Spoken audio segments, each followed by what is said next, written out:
Is she really going to stop cheating? Might delete later because my girlfriend might see this. I need to write this out and I need a third party to read this and give me their thoughts. So it started with me back in May. I'm not gonna make any excuses. I felt horrible, didn't even enjoy it, and life has changed for the worst because of that. My girlfriend was so hurt by this that when we broke up, she would sleep with random guys on dating apps and tell me about it, saying she was doing it to make me mad and to forget about me.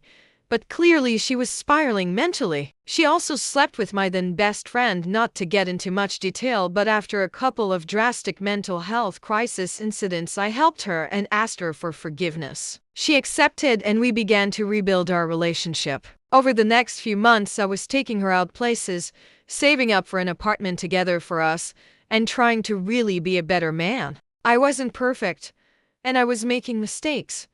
But the whole time she was saying she really loved me, that she wanted to be my wife, and that I was her one and only. At some point in August or September, she told me that she was feeling sick and that it hurt to pee. She went to the hospital, and long story short, she had an STD that she said must have been asymptomatic for a few months somehow. She convinced me to keep having sex with her, telling me that I probably had already contracted the disease since we had been fucking since about June. Fast forward to October. Me, my GF, and our child move into a new place that I'd been saving up for. She seemed so happy. I had taken her out of her abusive situation with her alcoholic and drug-addicted father, and she was just always beaming at the furniture we're slowly acquiring and sighing at the peace and quiet of the place. I was proud of myself and thought I was finally starting to make up for the piece of shit I'd been. A stressful and tiring but rewarding week follows, and then it's my birthday. I work overnight, so I came home exhausted as I am like always, and in the bed,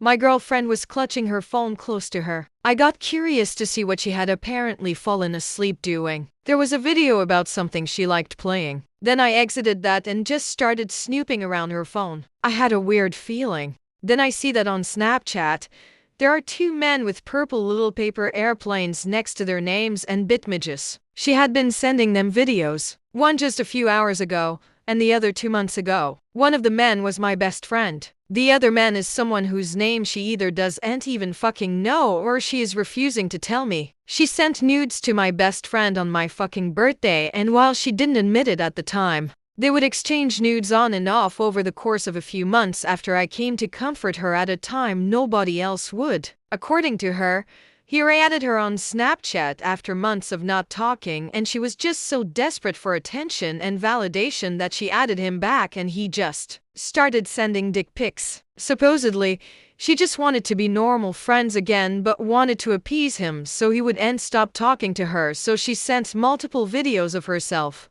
Meanwhile, she could have just gone to bed since it was 3 a.m. and she would have woken up in my arms. The next day, I take her phone to my job to look through it while on my break. One thing I see is that she has over 100 men trying to add her on Snapchat. The other thing is that, while she had blocked my former friend on Snapchat when I told her to, she had still had him on TikTok, and they had been consistently sharing TikToks to each other until about August. She had started staying TikToks again 5 days after we had moved in, 2 days before my birthday. I saw a few texts between them from what back in July showing that at some point I had gotten suspicious about what she was doing on her phone, and so I asked for it, and when she gave it to me she had to unadd a bunch of people from Snapchat beforehand. That included my former friend, for which she apologized for doing without warning him. I came home angry about this and started asking increasingly paranoid questions like what were they doing on Snapchat if all they were doing was sending TikToks, which was the story she was giving me at that time. Not to mention that other guy who, when I brought him up the morning before, she had initially tried to gaslight me into thinking I didn't see anything. As I kept asking questions, she actually got angry at me and told me to stop pressing her. I did, which maybe was a bitch move. But in the back of my mind, I knew that meant there was more she hadn't told me. I had to prove it. A week and some change has come and gone. I feel uneasy, but willing to continue building this relationship. She really does treat me well when I'm around, But when we are apart, I can't help but not only be worried that she's texting another guy, but also be resentful that she had already done so and lied through her teeth about it for months. Every morning I'd take her phone and go through it, sometimes even interrogating her on things. But again and again, I didn't see anything new. I started getting increasingly resourceful, thinking of things that one might forget about, that Edie leaves some evidence of something. Then yesterday I see some evidence of something. I searched different dating app names in her emails to see if she had registered for any. I see an email from Hinge. It was an email has already been used message, meaning that she was trying to register an account. The email was dated to August, 2 months after we broke up. There was the classic "please do and leave me, I am sorry baby" spiel, and I just sat for a while, stone-faced and dazed. The reason she gave was that she would go sleep with these guys on nights to escape her dad because I couldn't provide a place to live for her at the time. I really don't fucking know, guys. I'm typing this on my phone right now as she either sleeps or pretends to. Reading this all back to myself, and I sound like such a fucking cuck. I told her that I still loved her and I want to stay.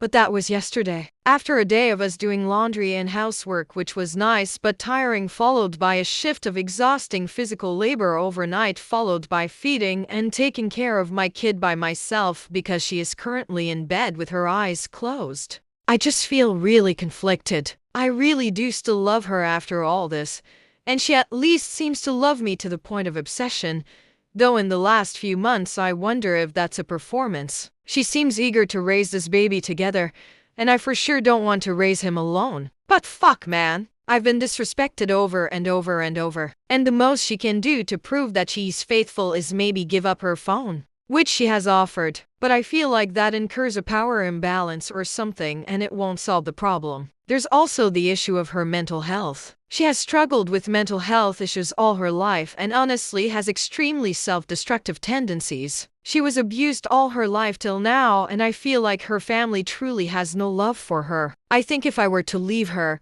she'd spiral immediately. Without me, she has zero support system. I cheated, and while I was trying to repair our relationship, my girlfriend became a serial cheater. I found out yesterday after months of saving for a place together. We still love each other, but I am hurt and don't know what would actually make me trust her for good.